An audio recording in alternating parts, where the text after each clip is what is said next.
Hola a todos, muy buenos días, tardes o noches, espero que estén bien. El día de hoy vamos a ver un poquito sobre lo que es las características de una remodelación ósea. Ya veíamos anteriormente un poquito sobre lo que eran las fracturas, principalmente las definiciones básicas y aquellas constantes en que podrían generarse, así como la consolidación ósea, es decir, qué proceso ocurría pues para que el hueso se cicatrizara, ¿no? Estas cuatro fases que veíamos anteriormente junto con las fases de unión clínica y las fases de unión radiológica. Y bueno, eso está en el video anterior por si les gustan ir a ver. Me ayudaría muchísimo también para el canal. Y si les gusta el contenido, pues ya saben. Bueno, ahora vamos a hablar sobre las características de la remodelación ósea. Para empezar, hay que saber que estas características van a ser del tipo mecánicas. ¿Por qué? Porque al final de cuentas, lo que sucede con el hueso es que, pues al ser un tejido de movimiento, necesita ciertas fuerzas, pues para unirse, ¿no? Para mantenerse pegadito. Aquí algunas condiciones que pueden favorecer o que ayudan de cierta manera a la remodelación ósea es que, por ejemplo, los cambios por elongación van a dar más callo. ¿Qué quiere decir esto?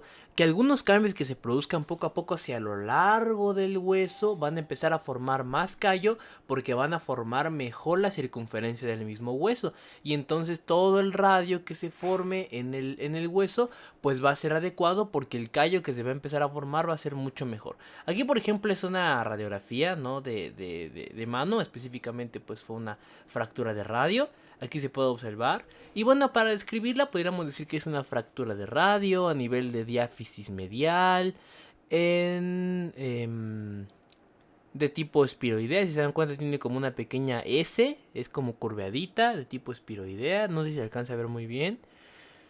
Y también podríamos decir que es una fractura cerrada, si se dan cuenta no se ve que haya compromiso del tejido blando, que sería esto. Se podría decir que es simple porque su desplazamiento pues no es tan grande. Pero eso lo vamos a ver un poquito más adelante cuando veamos como tal las fracturas, ¿ok? Entonces, entre más... esta es una fractura por elongación, ¿ok? Es decir, fue larga y aquí se va a formar bastante callo.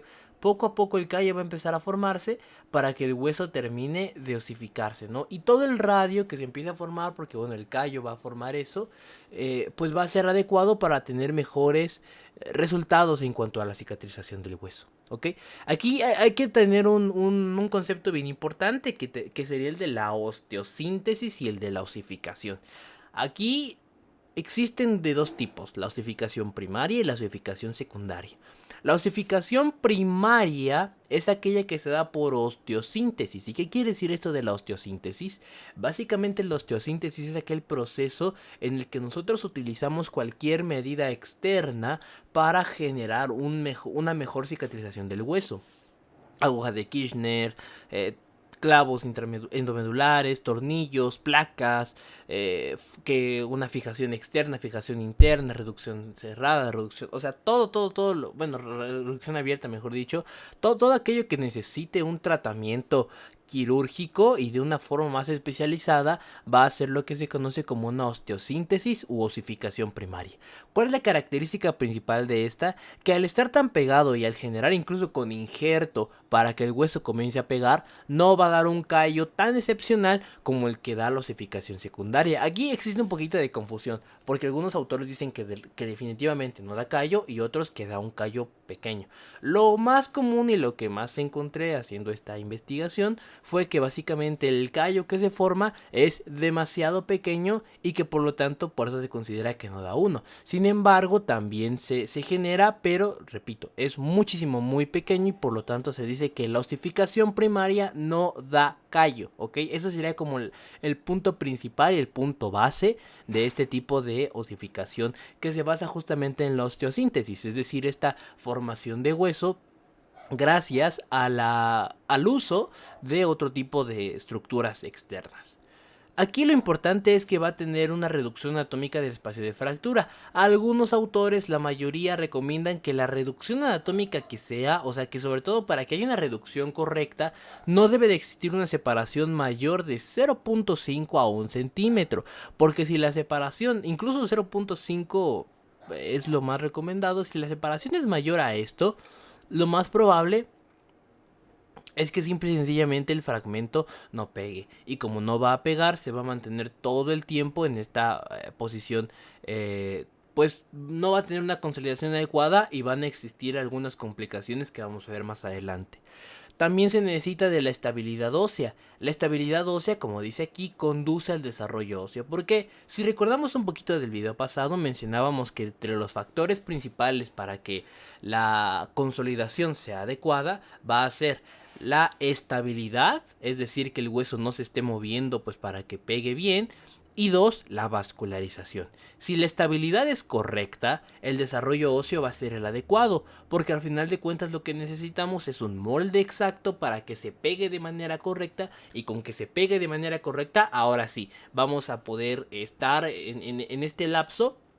Y en este lapso en el que ya se pegó de forma correcta, pues ahora sí empieza toda esta migración celular que veíamos anteriormente con aquellos factores, incluso quimiotácticos, los del tejido blando, los del mismo periósteo, etcétera. ¿Ok? Entonces básicamente la estabilidad de los huesos es la que permite el desarrollo de los mismos.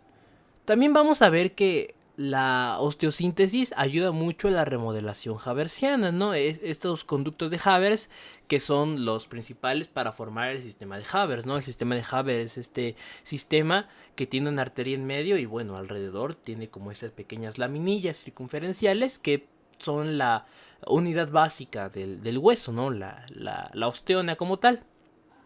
Y también toda esta estabilidad que se provoca en el hueso es la que va a generar una remodelación adecuada, porque no solamente van a ser los conductos de Haber, sino también los de Bowman, que recuerda que los de Bowman no son verticales, sino que son horizontales y entrecruzan, comunican a los conductos de Haber. Por ejemplo, aquí les puse a los tornillos, que básicamente los tornillos ayudan para la protección del estrés en general del hueso, aunque ahorita no vamos a ver ninguna técnica quirúrgica pues para este tipo de lesiones. Esto lo vamos a ver más adelante e incluso en otra serie de videos, porque esto solamente es como una introducción básica, ¿ok? Ya después vamos a empezar a hablar sobre fracturas en específico. Ahora, vamos a ver también que existen la osificación secundaria, que la osificación secundaria es aquella que se forma por el callo, ¿no? Esta básica, que es la que vimos anteriormente, que tiene que la fase del hematoma, que la fase del callo blando, que la fase del callo duro, que la fase de remodelación, y que aquí es donde sí se aprecia un callo a nivel de la radiografía, y aquí podemos estar hablando de la unión clínica, que es esta parte cuando el callo blando se ha formado, pero todavía es muy difícil de visualizar, y la unión radiológica, que es cuando el callo duro ya se ha formado, ¿no? Esto lo explicábamos anteriormente.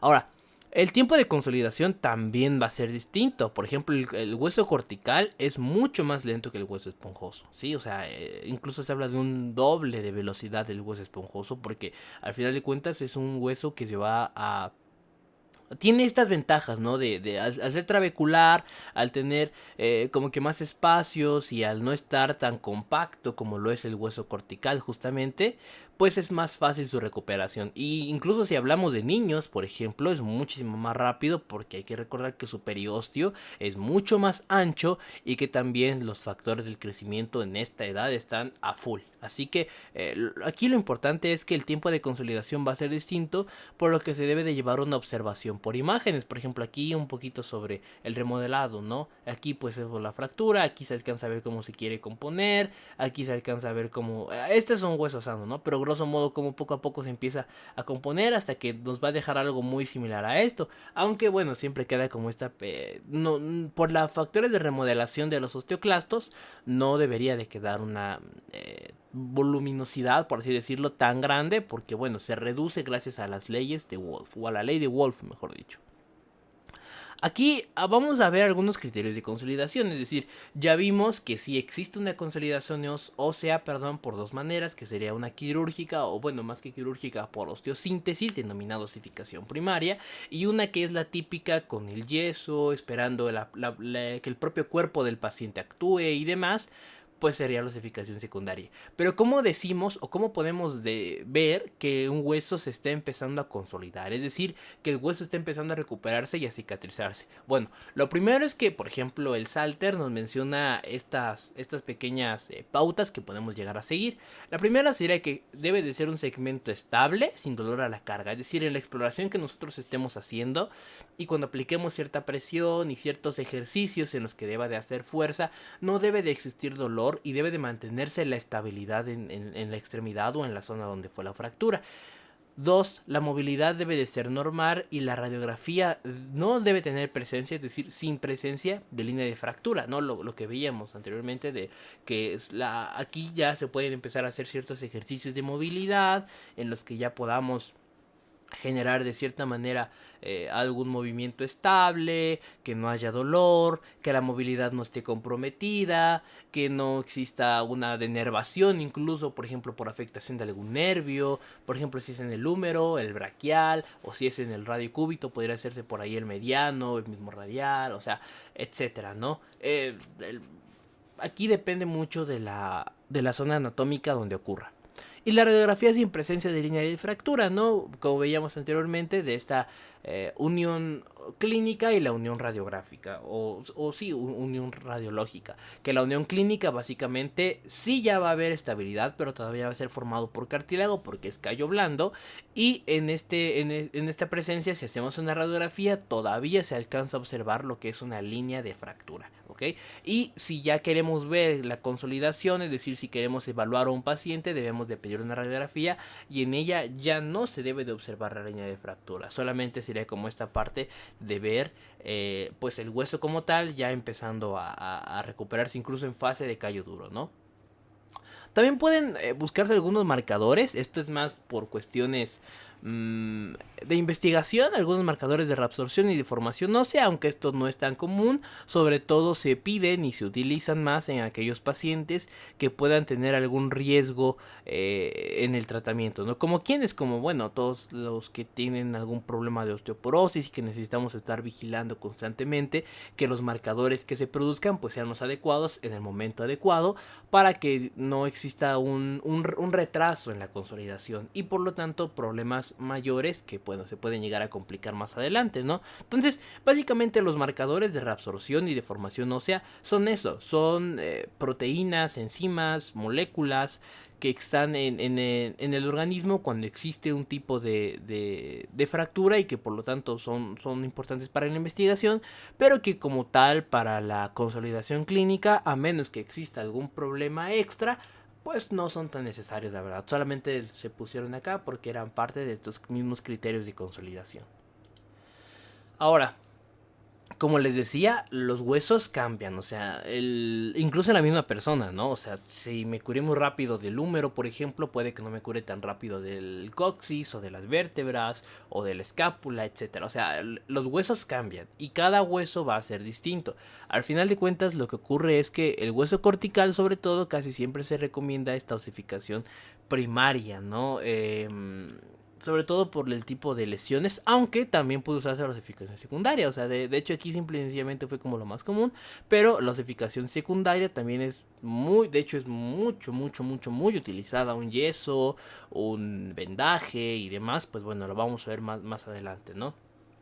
Aquí también puede pasar lo que es el hueso esponjoso, sobre todo que desarrolla... Aquí es importante saber que el hueso esponjoso va a desarrollar un callo interno y un callo externo, ¿ok? El callo interno va a ser apoyado por el endostio y el callo externo va a ser apoyado por el periostio, pero por todos aquellos factores de crecimiento que se desarrollan alrededor de un hueso. También hay que saber que el mecanismo que existe dentro de este tipo de hueso, pues es el mecanismo trabecular, lo que les estaba diciendo, que básicamente al ser trabecular es mucho más rápido que el hueso compacto, tiene una abundante vascularización, sobre todo porque le llegan tanto las arterias epifisiarias, perdón, las arterias que, bueno, vienen siendo de estas ramas condrales, las grandes tracciones de lo que es la arteria nutricia, que es parte de esta, que entra aquí a la diáfisis y demás, ¿no? O sea, tienen mucha sangre y uno de los, recordando que los principios básicos, esto lo voy a recordar hasta morir, que los principios básicos de la fractura o de la cicatrización y de la remodelación van a ser la vascularización y la estabilidad, ¿no? Aquí también es importante recordar que el hueso esponjoso debe de mantenerse en un nulo desplazamiento y por lo tanto en la estabilidad, recordando el principio básico de la recuperación de las fracturas, ¿no? Que debe de ser la estabilidad de la lesión y la vascularización de la lesión. De aquí, pues bueno, los factores básicos de la osificación secundaria, el hematoma, los callos y la remodelación ósea, ¿ok? Ahora, ¿cómo? Es importante mencionar el cartílago articular? Porque de hecho el cartílago es una de las zonas más importantes, ya que si el cartílago tiene un error, el hueso va a tener un error muchísimo mayor, porque gracias al cartílago puede mantenerse en esa posición. Aquí hay que saber que un cartílago, cuando se fractura un cartílago, la superficie va a ser muy limitada, ¿no? O sea, va a quedar ahí en el cartílago y punto. Pero esto es lo peligroso justamente, porque hay que recordar que esta zona es avascular y que al final de cuentas toda la sangre que le pueda llegar es por difusión y cualquier alteración de la misma, pues bueno, puede hacer que incluso se vuelva necrótica esa zona, ¿no? Es decir, que muera.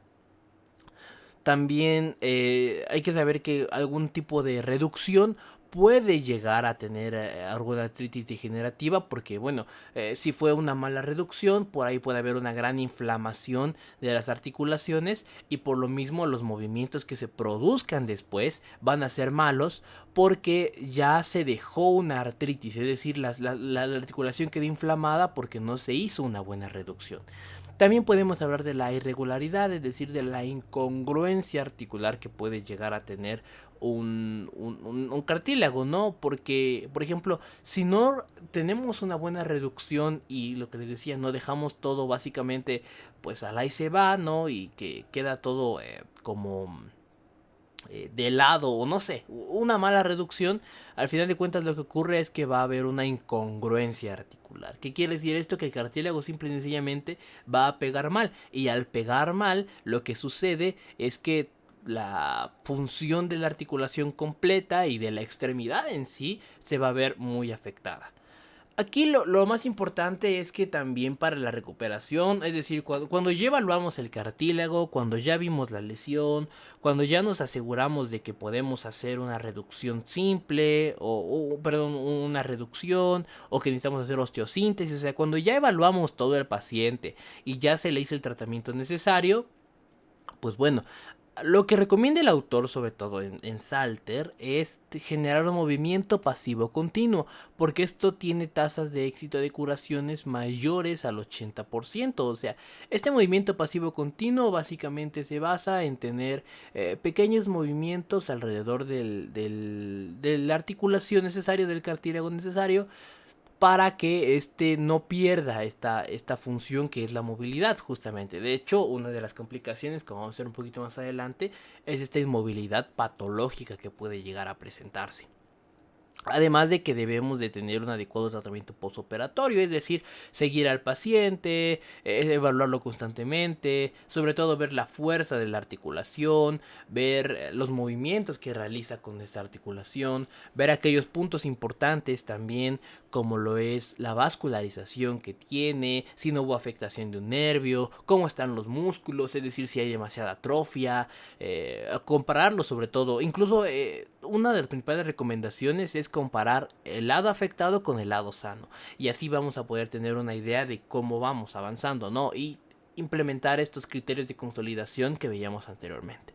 Ahora, otro tipo de fractura en los huesos, pues podría ser, por ejemplo, a nivel de la placa epifisiaria, ¿no? Y aquí esta placa epifisiaria que está en esta zona de acá, acuérdense que esto es epífisis, metáfisis y diáfisis, pues bueno, básicamente en esta zona de la metáfisis donde se encuentra la placa epifisiaria, una lesión a este grado afecta de forma grave el crecimiento. ¿Por qué? Porque bueno, aquí es donde se marca como esta pauta del mismo. Y sobre todo en niños, porque en ellos está muchísimo más a full el crecimiento. Y si existe cualquier alteración en este nivel, va a generar que sus huesos sean muy distintos uno del otro. ¿Ok? O sea, va a existir una deformidad. Antes sería en cuanto a la curación de distintos tipos de huesos. Aquí, bueno, también hay que evaluar algunos factores que van a hacer que la consolidación de las fracturas sea o más rápida o más lenta o que, o sea, aquí hay que individualizar al paciente, ¿ok? Esto es súper importante y lo debo de mencionar prácticamente en cada video de patología. El paciente debe de ser individualizado. No porque nos funcione un tratamiento con uno, nos va a funcionar con otro. Y no porque a uno le tarde, no sé, 3 semanas, al otro le debe tardar a la fuerza 3 semanas. Algunos se recuperan muy rápido, otros más lento. Y bueno, hay una serie de factores que determinan este tiempo de consolidación de las fracturas. Aquí les enumeré los principales y bueno. Por ejemplo, la edad.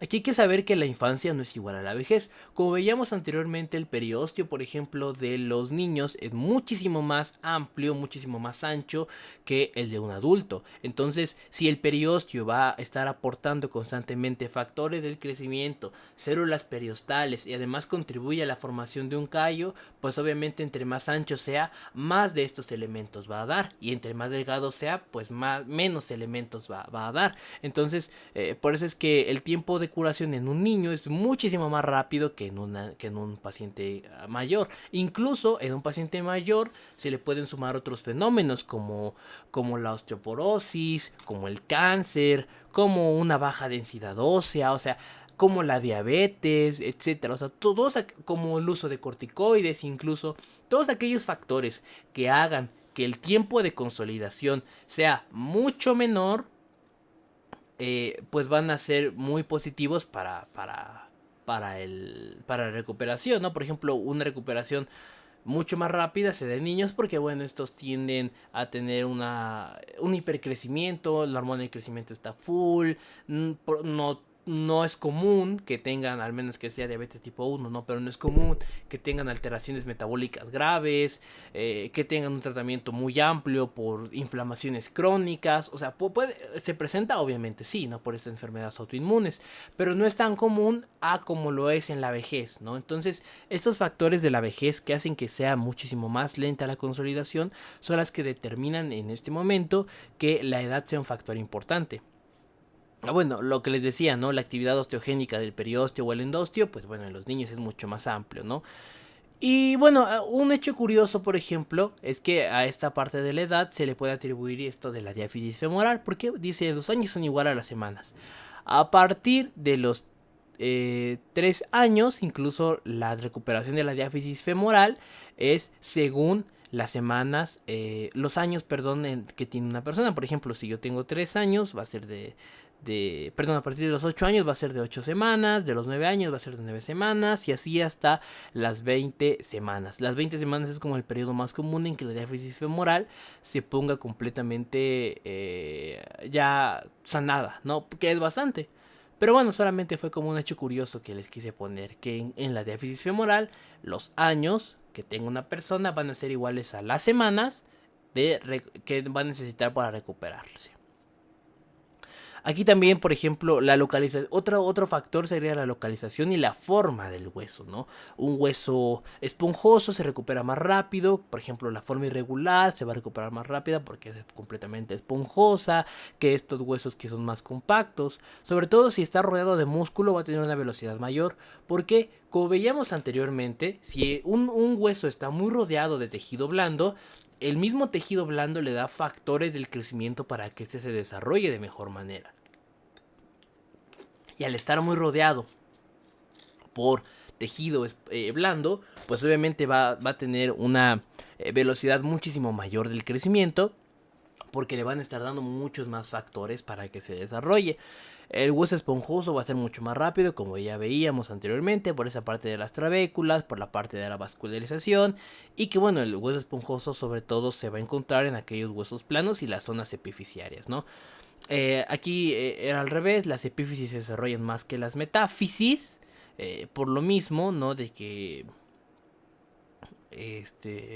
las epífisis están llenas de hueso esponjoso y las diafisarias largas también se desarrollan más que las transversas. Aquí me confundí de signo, perdón, no, ignoren esta parte, ¿ok? Es al revés, ay, perdón, es al revés. Las largas se desarrollan más rápido que las transversas y las epífisis más rápido que las metáfisis. Ok, solamente quiero aclarar este punto específico. También hay que, otro factor que ayuda a ver la consolidación de un hueso es saber el desplazamiento inicial que tiene un hueso. Porque, por ejemplo, si no son desplazadas, que se consideran simples, pues la velocidad es el doble a que si se consideran desplazadas, ¿no? Porque recordar que básicamente el principio básico de la consolidación ósea es la vascularización y el desplazamiento o estabilidad que tenga un hueso, ¿no? Si es completamente desplazada, pues bueno, va a ser necesario que se pegue primero el hueso y que al estar pegado el hueso, pues sea mucho más fácil en que se formen los pequeños callos o incluso un tipo de osteosíntesis, ¿no? Y lo mismo del periósteo, ¿no? Si el periósteo está rasgado, pues bueno, va a tener menos velocidad porque el periósteo aporta muchísimos factores periostales justamente para el crecimiento y la formación de los callos. Y el aporte sanguíneo. Aquí hay que ver si los fragmentos del hueso, porque casi siempre son dos fragmentos, aunque pueden ser muchos fragmentos. Esto vamos a ver en cuanto veamos las fracturas en específico, que bueno, pueden ser por ejemplo bifragmentaria, trifragmentaria o conminuta. Si es conminuta, básicamente quiere decir que el hueso está hecho pedazos o que bueno, ya hay muchos fragmentos. Si existen dos o más fragmentos vasculares dentro de la lesión, pues bueno, la fractura se va a recuperar muy rápido porque se van a empezar a juntar poco a poco los fragmentos de un lado con los del otro, y al juntarse van a existir estos factores angiogénicos, y estos factores angiogénicos van a generar que poco a poco pues los mismos vasos sanguíneos se vayan uniendo más y más y más y más, así como cuando juntamos nuestras manos, pues bueno, como ya están completamente unidos va a haber una comunicación mejor y por lo tanto el aporte sanguíneo va a ser mayor. Si solamente tenemos un fragmento vascular, porque no sé, el del otro lado simple y sencillamente se lastimó o ya está completamente afectado y demás, pues bueno, va a ser una velocidad mucho más lenta porque básicamente el fragmento de un solo lado tiene que alcanzar al del otro lado. ¿Y qué ocurre si ambos fragmentos son avasculares? Si ambos fragmentos son avasculares, hay de dos. O tarda muchísimo y ya no va a haber nada que hacer, o simple y sencillamente muere el hueso, ¿ok? Entonces, este es el punto más importante de la clasificación, porque si ambos fragmentos están completos, o sea, si ambos fragmentos son avasculares, es decir, que no tienen ningún tipo de aporte sanguíneo, por X o Y motivo, porque el trauma hizo que se cortaran en una zona más arriba las arterias o no sé, pues bueno, ya es un problema mucho mayor, porque lo que ocurre en este punto es que ya va a costar muchísimo más que los fragmentos pues puedan siquiera intentar recuperarse, ¿ok? Ahora, el pronóstico de las fracturas, pues bueno, por ejemplo aquí me gustó mucho porque, por ejemplo, esto lo más probable es que sea un cúbito, ¿no? Por esta forma característica que tiene. Pero bueno, lo que me gustó mucho es que si se alcanza a observar acá, de hecho se alcanza a ver muy bonito, hay un callo, ¿no? Un callo ya duro que está en esta fase de remodelación. Aquí ya no se alcanza a ver la línea de fractura, si se dan cuenta se ve por completo un callo bien formadito, en esta zona que fue de la diáfisis, que es lo más común en esta zona compacta, probablemente fue por un fallo óseo, no haber llegado al fallo óseo. Y bueno, el pronóstico de las fracturas depende del estado general del paciente. O sea, si el paciente llegó politraumatizado, si el paciente llegó con alguna otra alteración metabólica, si el paciente tenía SIDA, si tenía otro tipo de inmunosupresión, si etcétera, depende de eso, ¿no? Al final de cuentas, si el paciente era un paciente joven, por ejemplo, que pues hace ejercicio, que tenía una buena alimentación y que además consumía bastante bien, no sé, vitamina C, zinc y demás, vitamina D, etcétera. Tiene buen calcio, pues se va a recuperar bastante rápido. Pero si es un paciente que por el contrario tiene diabetes, ya es mayor de edad, por ejemplo, tiene osteoporosis y demás, pues ya va a ser una recuperación mucho más tardada, ¿no? Por eso aquí lo importante es seguir con la exploración clínica y por imagen, ¿no? O sea, básicamente darse cuenta que pueden llegar a existir otro tipo de situaciones que necesitamos observarlas para pues para seguir con lo mismo, ¿no? Entonces también es importante hacer el seguimiento por imagen para darse cuenta de la evolución que está teniendo nuestro paciente. Por ejemplo aquí, si fuera el paciente, pues ya estamos observando que ya está en esta fase de callo duro y que por lo tanto su consolidación va bastante bien. Ahora sería la exploración clínica, ¿no? Es decir, ver aquellos movimientos en las fuerzas de flexión, de torsión, de compresión, extensión, prono, supinación, ¿no? Al final de cuentas lo que se necesita, es decir, mover hacia abajo la palma o hacia arriba la palma, además, o sea, como se necesite según la zona donde se tenga la fractura, es aquella exploración clínica que vamos a hacer. Lo que le decía, ¿no? De los movimientos, de las fuerzas y demás. Aquí los movimientos, bueno, ¿cómo son, no? Si son amplios, si son nulos.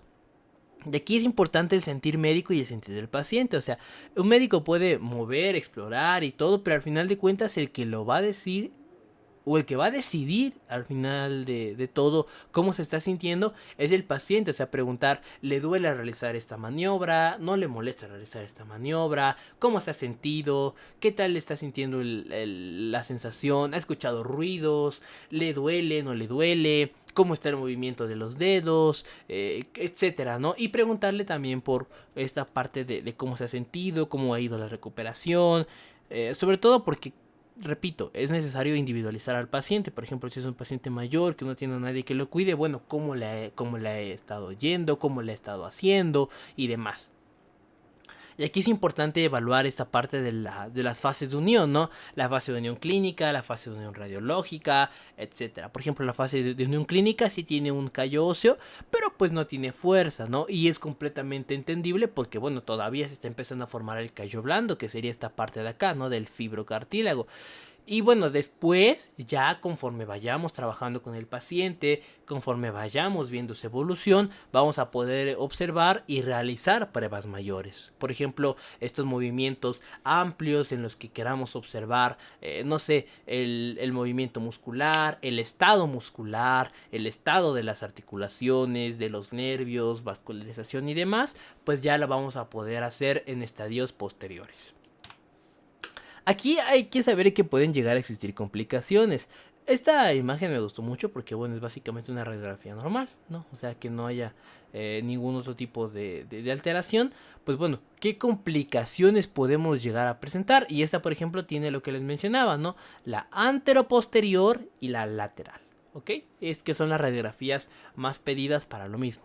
Aquí las complicaciones es que pues sea una curación anormal, es decir, que el hueso sí esté sanando, que sí se estén formando los callos, que sí esté esta parte de los, por ejemplo, si exploramos los factores serológicos, que sí hayan y existan esos factores serológicos, pero que la curación sea normal. ¿Por qué? Porque se está dando, por ejemplo, una posición incorrecta. No sé, no hubo una reducción adecuada de la fractura y por lo tanto, al no haber una reducción adecuada de la fractura, pues se está desarrollando un hueso todo raro, ¿no? Todo como disparejo, más de lado, se está desarrollando con cierta angulación incluso, es decir, se está chueco, básicamente. Es esta curación en posición incorrecta. También una curación muy tardada, que serían los retardos de consolidación. Aquí es importante saber que, como mencionábamos anteriormente, ¿no? Que algunos tiempos de consolidación van a ser mayores y otros tiempos de consolidación van a ser menores.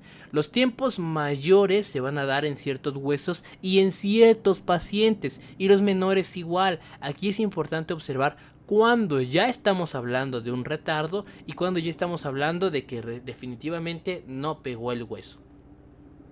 La mayoría de los autores mencionan que sea de 3 a 6 meses, es decir, si a los 3 meses todavía no hemos observado un callo duro y se sigue viendo la línea de fractura, bueno, puede ser un retardo en la consolidación, pero si es a los 6 meses ya podríamos estar hablando de una pseudoartrosis. ¿Qué quiere decir esto?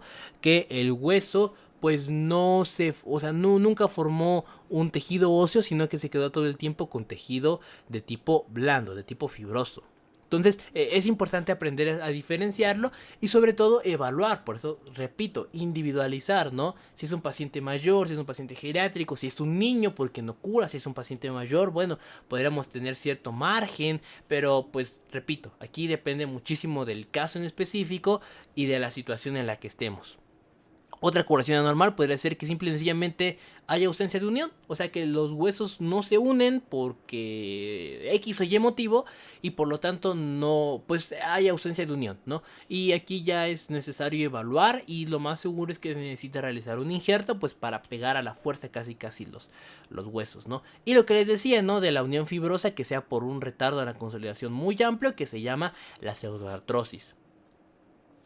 Aquí lo importante de las complicaciones es que se deben evitar todo a costa, ¿no? Porque al final de cuentas, o sea, no es posible que por un tipo de mala praxis llevemos al paciente a tener errores graves. Incluso cuando vamos a tener una sección especial de otros videos de infectología, que también me gusta muchísimo esa materia, pues bueno, la vamos a abordar de cierta manera y que las complicaciones simple y sencillamente no son posibles en los niños, por ejemplo. Entonces aquí no es posible que llegamos a tener tantas complicaciones cuando trabajamos de buena manera, ¿no? Cuando hacemos el movimiento adecuado, la reducción precisa, las radiografías complementarias, ojo, complementarias, no las radiografías te dan el diagnóstico.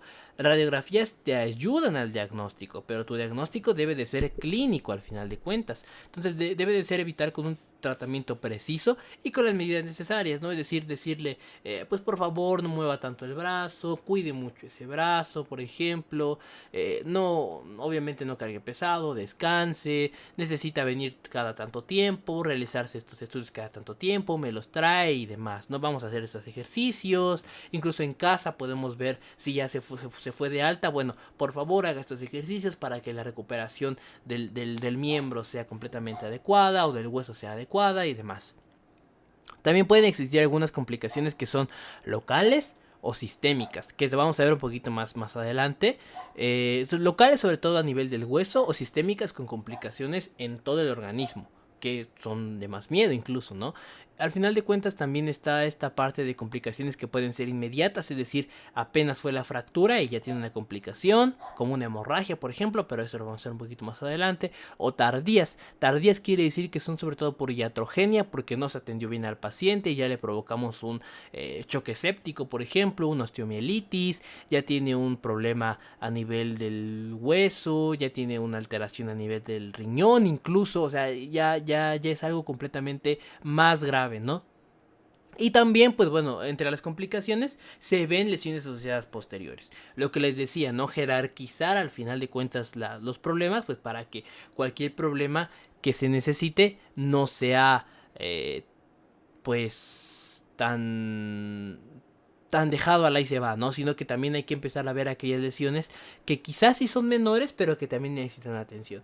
Y sobre todo, tener en cuenta que las fracturas, una complicación puede ser las fracturas como única tensión, porque bueno, el paciente no es solo huesos, el paciente no es solo fractura, el paciente es un todo y puede tener otro tipo de alteraciones que por ahí fue que se generó la fractura, ¿no? Como una osteoporosis que él no sabía que tenía, una alteración incluso del equilibrio y por eso se cayó, un problema a nivel metabólico y por eso fue que no aguantó y se cayó, o sea, hay que ver al paciente como un todo, no dejarlo solamente en la fractura. Si fue un trauma, pues bueno, también ver esta parte, ¿no? De si fue, por ejemplo, por violencia intrafamiliar y otras situaciones que ya están fuera de este contenido, pero que ya poco a poco debemos de empezar a pensar en ello, ¿no? Aquí, bueno, ya para ir terminando, vamos a ver un poquito sobre las complicaciones. Aquí, por ejemplo, les dividí primero en las complicaciones inmediatas, ¿ok? Lo primero serían las iniciales locales, es decir, a nivel del hueso. Principalmente serían las heridas internas o externas, que sería según la observación o la clasificación de Gustielo y Anderson en 3 estadios. Pero aquí lo principal es que las lesiones cutáneas pues bueno, hay que ver cómo han sido, ¿no? Si fue una contusión, si fue una herida de manera real, qué tanto perforó ese hueso, etcétera, ¿no? Básicamente sería una de las principales lesiones, y que sobre todo ver la posibilidad de la contaminación inmediata de esa lesión, ¿no? Por ejemplo, si fue en una zona donde está muy sucio, pues bueno, hay que ver qué complicaciones pueden llegar a tener de esta manera. Otra puede ser una lesión vascular, es decir, vasculonerviosa, de una vena, arteria o nervio, o una hemorragia directamente porque, por ejemplo, la fractura cortó por completo una arteria, y al cortar una arteria, pues el paciente se está desangrando y demás. Eso sería otra de las complicaciones. También una lesión neurológica, sobre todo lesión neurológica cuando hablamos de un problema a nivel del encéfalo, ¿no? Un traumatismo craneoencefálico, un traumatismo a nivel de la médula, o la sección de los nervios también. También un problema muscular, es decir, cualquier alteración que se pueda ver rápidamente en un músculo, como que se despegó por completo, es decir, su inserción en ese hueso pues se perdió por completo, y al perderse pues ya no podemos hacer nada más. O sea, ya no podemos hacer nada más en el momento, que más que intentar tratarlo a posteriori, ¿no? Y también viscerales. ¿Por qué? Porque bueno, como recordamos, una de las funciones básicas de los huesos es esta de la protección, ¿no? ¿Y la protección en dónde? La protección de las vísceras. Por ejemplo, la caja torácica, imagínense que una costilla se rompe y perfora el pulmón. Esto nos va a dar algún problema, por ejemplo, de neumotórax, hemotórax, o sea, cualquier otra alteración que puede llegar a provocarse. Y también en remotas, pues bueno, pueden ser las lesiones múltiples, sobre todo en aquellos pacientes politraumatizados, es decir, hubo un traumatismo craneoencefálico, hay problemas a nivel renal porque no sé, se golpeó también ahí, hay un problema a nivel medular porque hubo un latigazo, por ejemplo, en el choque. O sea, lesiones múltiples, paciente politraumatizado, y sobre todo el shock hipovolémico, ¿no? Porque esta pérdida de la sangre que veíamos que puede darse justamente a nivel em, local, en donde fue la fractura, pues bueno, ya de ahí se va a observar también que esta pérdida de sangre va a conducir a un choque de manera constante. Luego van a existir otras que se denominan precoces, es decir, las primeras son las iniciales, es decir, las inmediatas, de horas de la lesión. Otras van a ser las precoces, es decir, de días de la lesión. Y esas principalmente se dividen otra vez en dos: las precoces locales y las precoces remotas. Entre las precoces locales vamos a poder observar, por ejemplo, la necrosis, es decir, el músculo empezó a morir poco a poco, y pues junto con él el hueso y demás, y bueno, esta zona está completamente muerta, ¿no? Esta sería la necrosis. La isquemia, que es cuando básicamente perdemos la vascularización de una zona, pues bueno, que el hueso pues no nos dimos cuenta y perforó por completo una arteria, y cuando venimos a ver, simple y sencillamente el hueso está comenzando a morir porque no tiene irrigación sanguínea. La gangrena, que es cuando la necrosis pues ya avanzó y el hueso simple y sencillamente ya murió, y la zona alrededor del tejido también ya murió. Y la trombosis, ¿no? Que es este problema a nivel de los vasos sanguíneos por formación de trombos, que pues ya taparon otra zona muy cercana por lo mismo, y que ya la misma irrigación sanguínea se ve comprometida.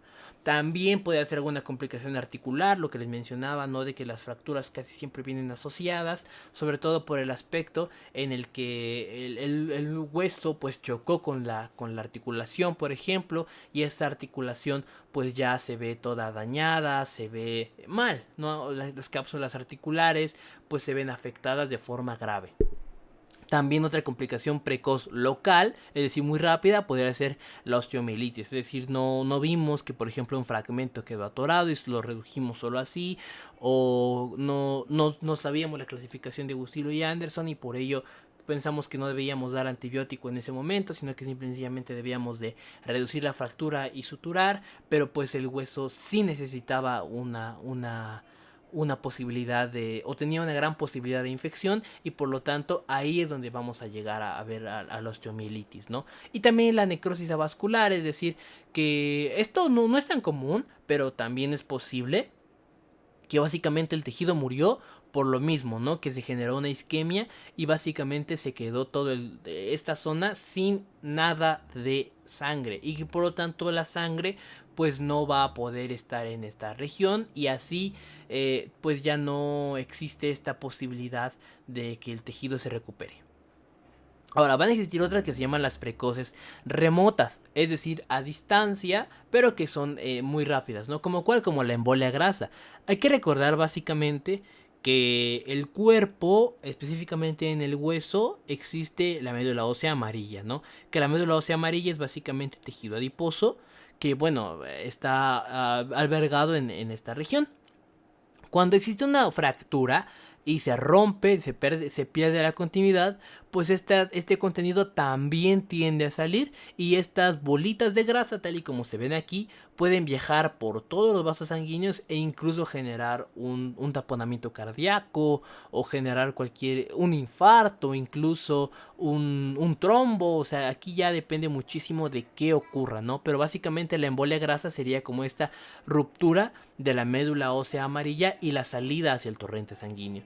También podría llegarse a provocar una embolia pulmonar por lo mismo, ¿no? Es decir, se pierde esta vascularización del pulmón y bueno, ya puede haber incluso hipertensión pulmonar. O sea, ya aquí los mecanismos fisiopatológicos son graves. ¿Por qué? Porque pues ya existe un problema enorme en toda esta región, porque ya las complicaciones se van aumentando y se van sumando de poco en poco.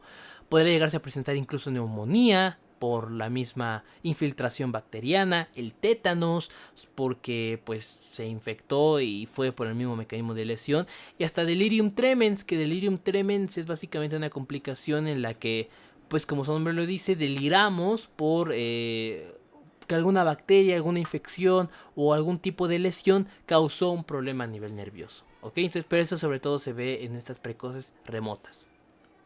Ahora, también puede llegar a presentarse algunas infecciones tardías. Es decir, probablemente lo atendimos bien, se consolidó bien el hueso, nos dimos cuenta de que sí tenía sus callos, no hubo osteomielitis ni nada, pero bueno, también podría ser que a futuro, por algún error que se tuvo en ese momento, pues se complique hoy en día, ¿no? Entonces, podríamos hablar de tardías locales y tardías remotas. En tardías locales, bueno, principalmente por una excesiva inmovilización, es decir, el paciente no tuvo ejercicio de recuperación, el paciente no tuvo esta pequeña movilización progresiva y todo el tiempo se tuvo al paciente en un estado en el que no podía mover absolutamente para nada la extremidad, por ejemplo, pues se genera una rigidez articular y una artritis degenerativa, es decir, se inflaman las articulaciones, por lo que ya van a perder su movimiento.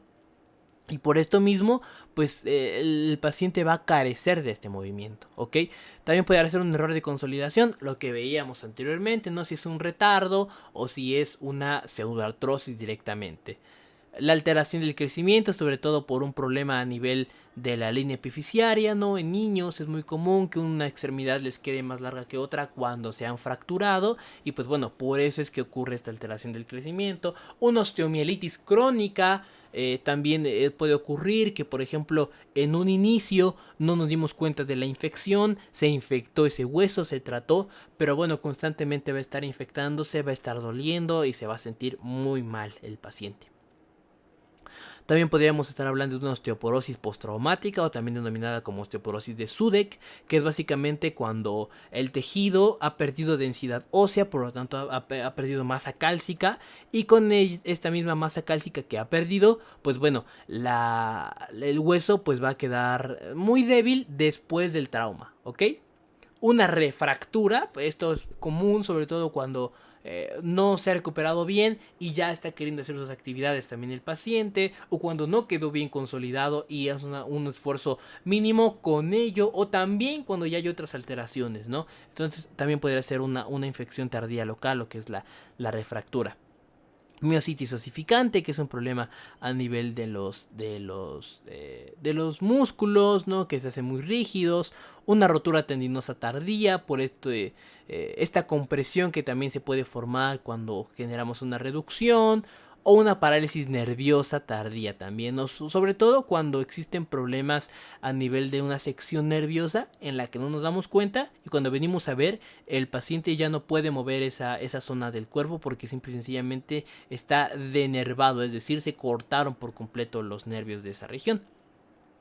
También existen algunas fracturas tardías remotas, como los cálculos renales, ocasionados justamente por esta misma hipersecreción de calcio, por ejemplo, o una neurosis de los accidentes, es decir, quedar con un trauma, pero un trauma psicológico por el accidente que se ha sufrido. Ahora, el tratamiento se debe de basar en algunas medidas básicas, que aquí les resumí de manera lo que mejor pude hacer. Y bueno, básicamente sería no empeorar la lesión, es decir, si el paciente ya tiene un problema, pues no hacerlo mayor, sobre todo también por esta parte médico-legal, ¿no? Por ejemplo, aquí les puse una pequeña maniobra de reducción de fractura y demás.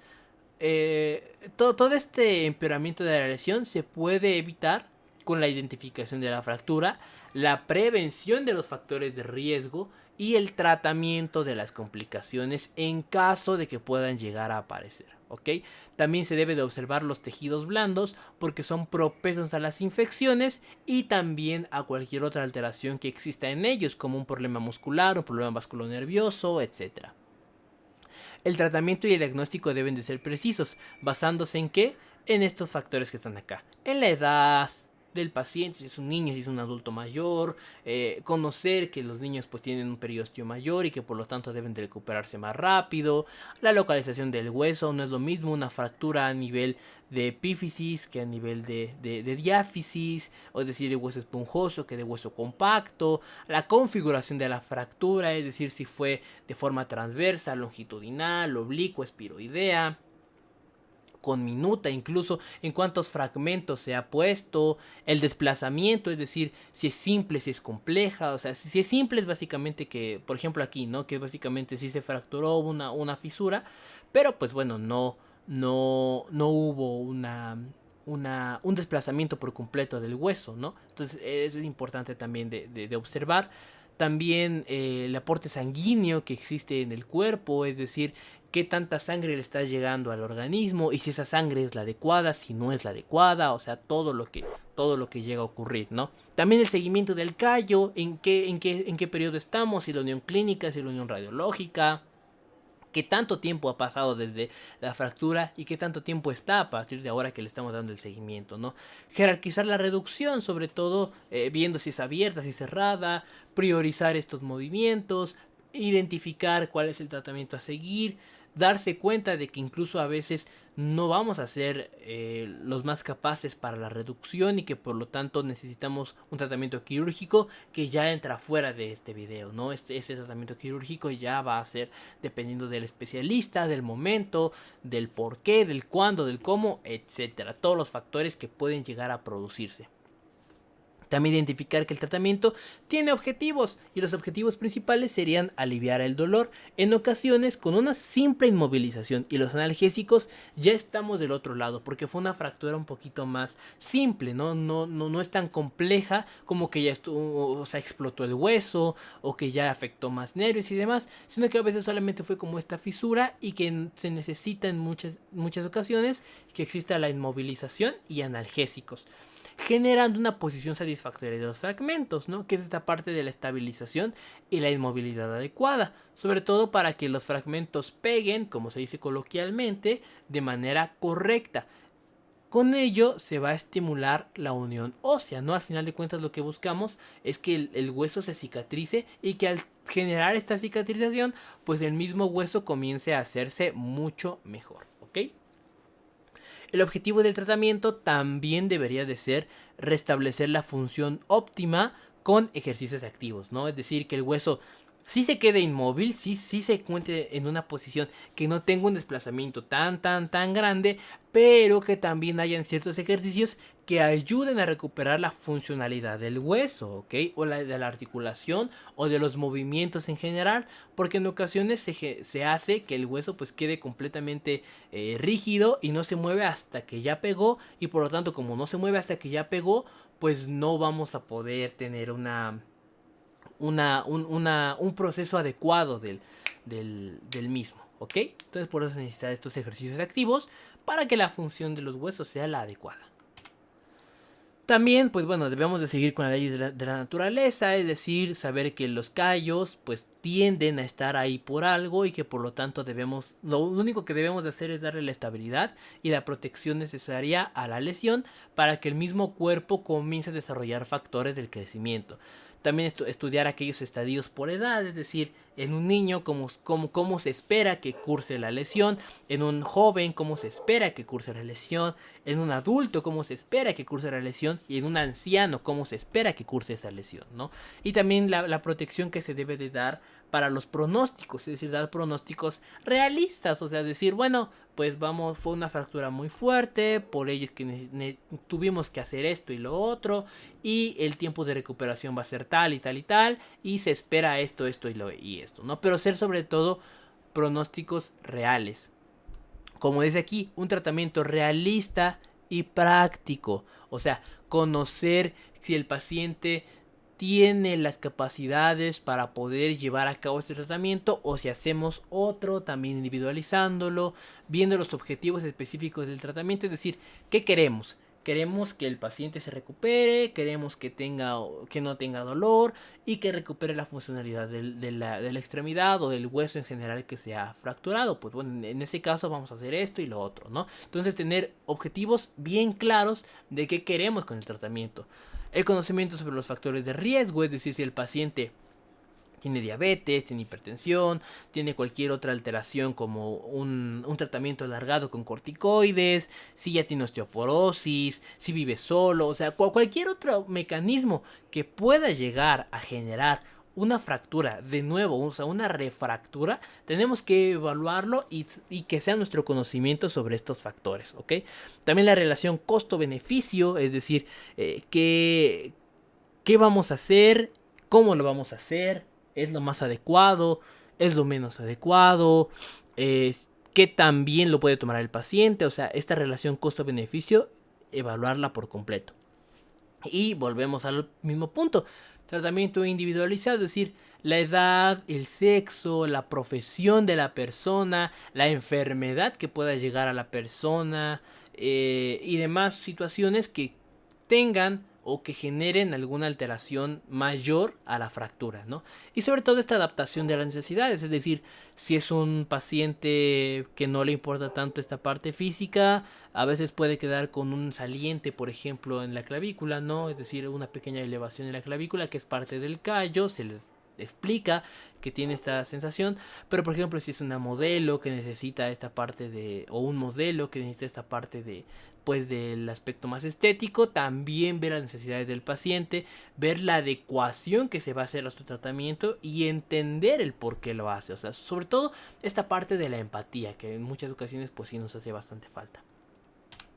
Y ya para terminar, otros puntos clave de las fracturas es que primero que nada debe de existir una exploración sistémica, ¿ok? Es decir, ver tanto de manera cefalocaudal que no existan algunos politraumatismos, cuidando sobre todo la zona de la cabeza, del cuello, de los nervios y de las secciones de partes blandas, ¿no? También ver si hay alteraciones de tipo vasculonerviosas, es decir, venas, arterias o nervios que puedan verse afectados por este mismo mecanismo, búsqueda de otras fracturas. Hay veces que existen dolores enmascaradores, perdón, lo que les decía anteriormente, que hay dolores muy fuertes y otros de otras fracturas que se enmascaran porque el dolor más fuerte es el que tenemos en otra zona, ¿no? Por eso es importante esta misma parte de la exploración sistémica. Lesiones inadvertidas, sobre todo cuando son politraumatizados, está esta parte de las contusiones y que por ahí puede haber un daño, incluso una herida que no hemos observado, una contusión que no hemos observado y demás. Por eso es importante tener en cuenta que pueden llegar a aparecer lesiones inadvertidas y que es nuestro deber identificarlas de manera correcta. La evaluación adecuada del paciente junto con su historia clínica, su historial, el mecanismo de trauma y todas aquellas afecciones que puedan llegar a provocar pues un movimiento específico y adecuado, ¿no? La inmovilización debe de ser la correcta, y esta inmovilización debe de llevarse a los acuerdos de que debe de haber un momento en el que poco a poco va a empezar a realizarse movimientos con el paso del tiempo para que tampoco existan lesiones posteriores. Las proyecciones de imagen deben de ser las adecuadas, lo que veíamos anteriormente, ¿no? Esta radiografía debe de ser tanto anteroposterior como lateral, esto de cajón, y ya después pues tú puedes dar cualquier otro tipo de recomendación, ¿no? Que una tomografía, que una resonancia magnética, que otro estudio de imagen, o sea, etcétera, ¿no? El trato amable que debe de tener, a veces nos olvidamos de que estamos tratando con personas y solamente los vemos como pacientes y no, o sea, son personas al final de cuentas, y lo más importante es tener este trato amable, o sea, ya me duele la fractura y ahora me duele literalmente el sentimiento que me hacen sentir, pues porque no me tratan bien, pues bueno, ¿para qué, no? Entonces, este trato amable como parte del mismo mecanismo de recuperación y buscar trastornos preexistentes, es decir, si el paciente se cayó porque se mareó, pues bueno, ver si no existe alguna alteración a nivel del aparato vestíbulo-coclear, una alteración a nivel del quiasma óptico porque no ve bien, también por ejemplo por ahí un error del cerebelo, también podría ser un paciente politraumatizado que sufre violencia intrafamiliar, violencia laboral, bullying, o sea, evaluar esta parte psicológica también de qué llevó al paciente a esto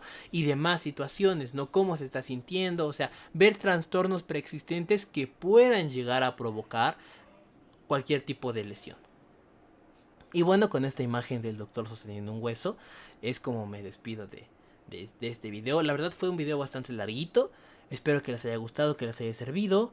La bibliografía principal es el libro de traumatología y ortopedia para el grado de medicina. También el libro de bibliografía de Silverman, el de Salter y una serie de artículos médicos. Así que cualquier duda o aclaración, pues la caja de comentarios está completamente abierta. Muchas gracias por su atención y hasta la próxima.